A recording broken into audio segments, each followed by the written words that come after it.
Hey everybody, we're back. Brand new Cabral Concept. This is our Friday review. Excited to get into some of the most popular and requested items that I go through. One of them is, what do I feed my dog on a daily basis? We'll go through the dog food that we chose for our dog, Bachi, our new dog, our new puppy, almost a year now.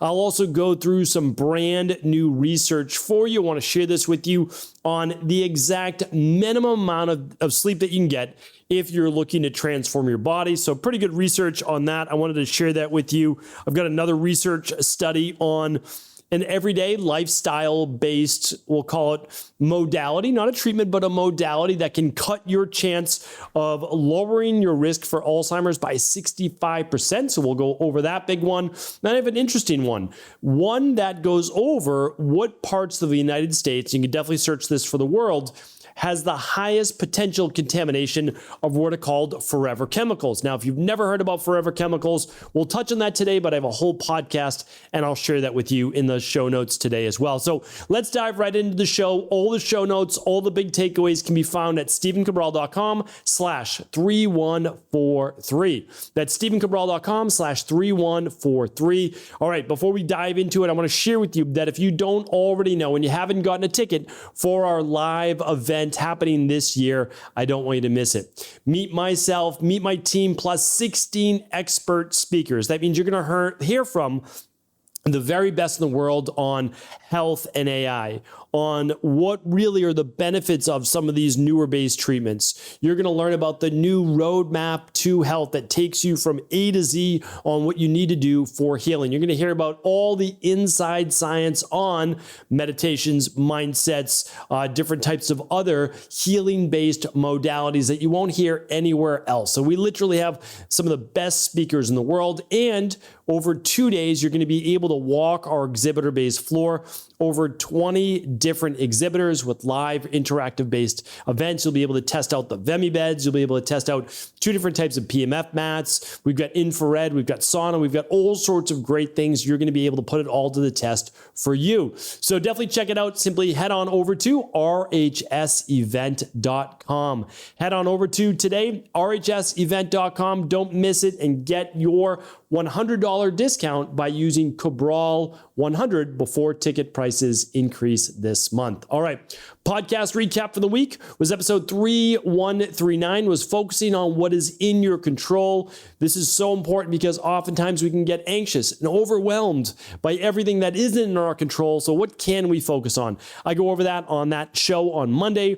Tuesday's show is the top 10 signs you might be low in magnesium. So yes, you can run a minerals and metals test, but I also go over what are the top 10 signs to look for. Wednesday's show, we go over the big differences between hypo, which means low, and hyperthyroid, high thyroid. So check that out if you think you may be high or low and not optimal thyroid. I go over that and actually what to look for on your thyroid-based tests. And then yesterday's show was 3 free heart disease tests you can do right at home to assess your risk factor for potential heart disease. Again, all of these can always be found at stephencabral.com/podcasts. All right, let's dive into one of the most requested reviews we've had on the show, and that was, what do I feed my dogs? So I've had many dogs over the years. I grew up with dogs. I grew up with boxers. Love them. Boxers are absolutely amazing. But just until a couple of years ago, I always lived in a smaller condo. So it could be a couple hundred square feet. When my wife and I were just dating, we lived in literally, it was like 250 square feet in Providence, Rhode Island. And it was amazing, but very, very small. Then we moved to Boston shortly thereafter. I always grew up around the city, around Boston, but that wasn't much bigger. So we always had French Bulldogs. So we had French Bulldogs before French Bulldogs were like the thing to have. I always just loved the breed. I love the dog. They're amazing dogs. Yes, they have their health issues, but you do what you can to find a good breeder with a good health track record. And then of course you try to feed them, try to get them a little bit of exercise that they need. So we lost our second French Bulldog, Moose, about a year and a half, 2 years ago. Yeah, about a year and a half ago now. And, you never replace a dog, but we have a new dog, and our new dog is about a year old, and it is a King Charles Cavalier. I never even really knew about King Charles Cavalier. I knew what they are because I've, known about dogs, but never really on my radar for getting a King Charles Cavalier. My wife interested in King Charles, we got a King Charles. It is an amazing dog. It really is. So our little guy's name is Bocce, really, and they're an unbelievable breed, and very, very happy that we ended up going with the King Charles Cavalier.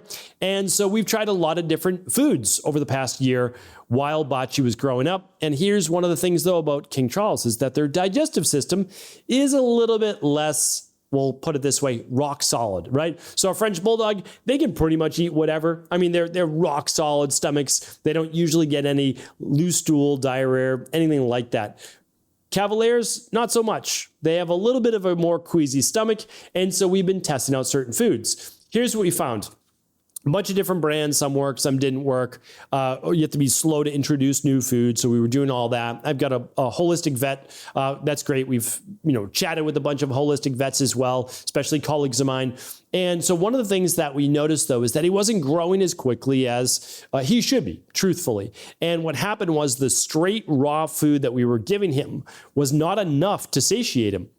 We tried doing it 3 times a day because we noticed what seemed like a little bit of ketosis. And yes, dogs can actually enter ketosis. The breath smelled a little bit different. He was scavenging all the time out on a walk, just wanted to eat anything on the ground. And so even with that, he just needed more carbohydrates and a little bit of what seemed to be slower digesting food. So what we settled in on about 5 months ago, and we've been using it since. So we've been using it really, 4 or 5 months, is a company called Pawtree. Again, no affiliation with this company, Pawtree. And this is called freeze-dried raw food. And the one that we went, because they have a bunch of different types of protein, like many of them are, is a turkey-based one. So this is 78% turkey and organ meat and 22% vegetables and fruit, as well as other nutrients. So I'm going to read you the ingredients, and I'm going to tell you why we went with this specifically. So it's turkey liver, turkey hearts, garbanzo beans, which is basically chickpeas, sweet potatoes, turkey bone broth, kale, apples, pumpkin, carrots, eggs, flaxseed, and then you just go into all the other different nutrients. So basically almost like a multi for dogs. So this has been the game changer for him. We give him 2 cups basically per day. 1 heaping cup in for breakfast, 1 heaping cup for dinner, and that's allowed him then to grow normally and naturally, have good digestion, strong digestion, as well as stay satiated. Now, on top of this, I will say, so let me just tell you a little bit about why freeze-dried raw. So what is freeze-dried raw? Freeze-dried food is a minimally processed raw food that is basically uses very low heat to create what looks like a kibble. So I'm going to open this bag right now, and if you're watching this on video, you'll be able to check it out. And so we have here, let me just check this, a half a cup. Okay, he gets a heaping cup twice a day. And if you look at it, again, if you're watching this on video, please do. If you're part of the YouTube community, we would love you to follow along. New video every single day. And of course, if you don't want to go to YouTube, you can always watch it at StephenCabral.com. So these are in squares. They're basically little cubes. And what we do is we put this in his bowl and we add a little bit of the hydrogen water at a 7.0 pH because that's the proper pH for a dog. So really easy. And basically it's raw ingredients at very low temperatures, below negative 40 degrees Celsius, and then you just vacuum out the moisture. That's how you basically make this freeze-dried raw food. Now, here's the nice thing. It preserves all of the raw food-based nutrients and enzymes in the protein structure, and it makes it shelf stable. So the great thing is that I'm able to keep this at room temperature, don't need to freeze it and then thaw it like a lot of his raw food or keep it in the fridge. What we're able to do is travel with this. So very easy. All you need to do is add back that moisture. So that's why we went with it. And also he loves it. It's great for him. It's healthy and it's enough carbs for his active body because he is an active dog. That is for sure. So what else do we do though? I was going to say we have fish about 3 times a week in my family. So we give him some of that fish skin. He gets fish oil a couple of the nights a week. He just gets my fish oil. That's it. So the liquid fish oil by Equalife. I literally just give him a 1/4 teaspoon. It's a very small amount. That's all that he needs. He's only 18 pounds or so.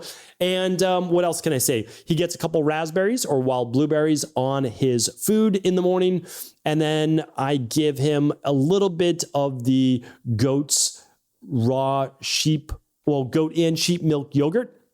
if we have that in-house. So it's not all the time, but he might get that maybe a couple times a week maximum. So that's it. That's what we give him. Great coat, great teeth, great like white eyes, like all of the things that you look for in a dog to make sure that they're healthy. Well, he is. And so we've been happy with this food, but I know that there's a lot of great dog food brands out there. And so what I say is look for the ones with ingredients that look like human food, that are real human food. And if you can, more of that nose to tail, so you get some organ meat in there. Or maybe you just add that in yourself a couple times a week. But anyway, I wanted to share that with you. If you have a favorite dog food brand, feel free to drop it in the comments. We would love to hear from you. There's, of course, a lot of great brands out there. I'm just sharing the one that we've been using. If that changes, I'll share that in the future on another Friday review. Again, that's Pawtree, freeze-dried raw food. And there you have it. We use the turkey-based one. All right, let's go over our tip of the week. I sometimes do a book review. It's something that I believe is worth researching and looking at.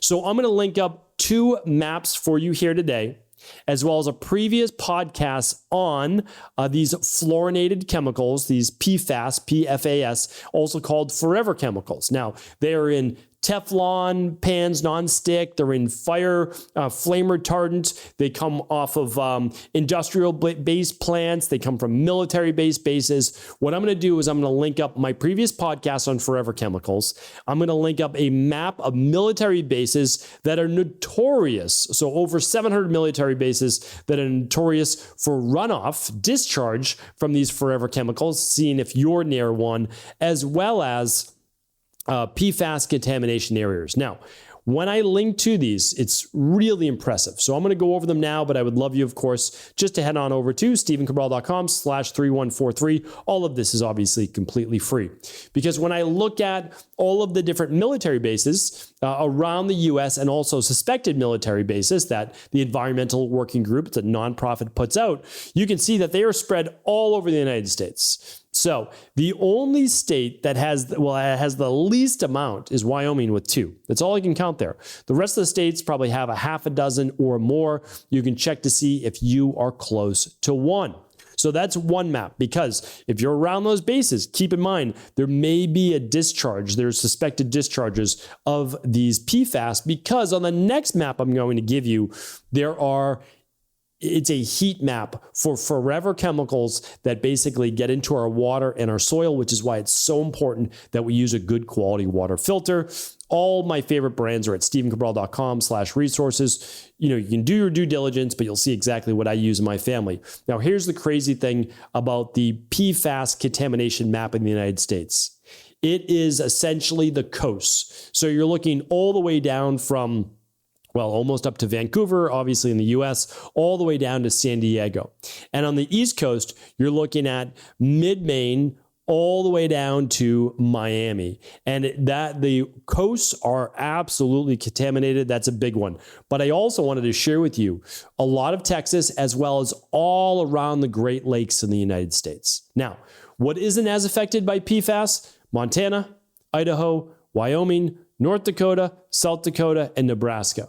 And I would say a little bit towards New Mexico as well. But keep in mind, if you're in a major city like Bozeman, Montana, or any of the major cities, they are still contaminated, unfortunately. Why? Well, again, you're around industrial-based, you're around industrial-based plants, and you are just more likely to be exposed to these chemicals. Now, this is not something that I believe we need to run in fear of. What we need to know is, do not trust your local municipalities that might say your water is totally fine to drink. Don't wait until it's too late to get that notice. I just recommend a good reverse osmosis a water filter. The Berkey is still very good. It's not great at reducing fluoride, but still very good. And there's a bunch of others as well. So all of my recommendations, as I said, are at stephencabral.com/resources. Find one that's good for you, but just don't trust that your drinking water is completely safe. All right, I'm going to link all that up. You'll be able to do the research on your own for you and your family. And of course, just again, share this with everybody that you can. All right, we've got a couple of research studies for you here today. I found this one to be interesting. It is essentially, it's a decent study. Do I think it could be a larger one? Yes, but this really matches up with what a lot we've seen in our private practice as well. This one was done out of the University of Copenhagen in Denmark and published in Sleep. It says to maintain your weight loss, what you want to look at is getting at least, so more than 6 hours of nightly sleep. Here's why. So among adults, this was done to about 200 people, among adults with obesity who lost weight, about 29 pounds on average, during an 8-week low-calorie diet, those who slept less than 6 hours per night gained back nearly 12 pounds during the following year. Compared with those who regularly slept more than 6 hours nightly, they maintained their new lower weight. They went on to say reduction of body fat percentage was also less for those who regularly slept less than 6 hours per night. Okay, so here's what they said in summary. If you sleep 6 hours or less per night, more difficult to lose the weight, and the weight you lost may have been more muscle rather than body fat. So really important to look at that. I agree with it, and here's why. When we look at other research, in-depth research, we see that those people sleeping less than 7 hours per night also have higher fasting glucose levels. If you have higher fasting glucose levels, it's going to be harder to burn body fat, keep that body fat off, and also just be overall more stable in terms of mood and energy. So I think that's really important, especially if you're looking to keep the nutrition going. These people are obviously on a lower calorie diet, but also exercise would certainly help. Okay, let's go over a second study. This one I did a podcast many years ago called 19 Minutes of This Reduces All-Cause Mortality, which was unbelievable, by over 40% and cardiovascular risk by over 60%. Well, along the same lines, this study was published in Age and Aging. It found that men who spend time in saunas 4 to 7 times a week had a 65% lower risk for Alzheimer's disease over 20 years with men who use sauna just once a week. Saunas reduce inflammation and prompt the body to make proteins that are good for the brain. Saunas also give the heart a workout, much as exercise does. I want to state that as an aside, it's about zone 2 cardio maximum. But again, zone 2 cardio is amazing, obviously, for cardiovascular health. So I wanted to share that with you because now we have research that says we can reduce all-cause mortality by about 42%. That means all chances of dying from anything with sauna about 5 times a week. You can reduce cardiovascular risk by about 63%. And now you can reduce Alzheimer's by up to 65%. So this is one of those major reasons why literally being in the sauna for 20 to 30 minutes, that's it, 5 times a week. You just sit there. You can stretch, you can meditate, work on breath work, which I'll be bringing you some of those studies next week, and so much more. But you can just literally sit there and enjoy the benefits of reducing all-cause mortality and Alzheimer's. So I'll link all of these up today at stephencabral.com/3143, but always share this information because this is a grassroots movement. You will not hear this on the media. You'll not hear this on the nightly news. So share this with as many people as you can. Once again, I appreciate you. I'll be back tomorrow answering our questions on our weekend Cabral House calls. Take care, everybody. Appreciate you. Thanks so much for tuning into today's show. Before you go, don't forget to hit that subscribe button. I want to make sure that you're getting our daily content, not missing out on anything functional medicine, wellness, weight gain, weight loss, anti-aging, living longer, stronger, and all of the most cutting-edge research. And if there's any topics you want to hear, feel free to leave them in the comments below. Take care.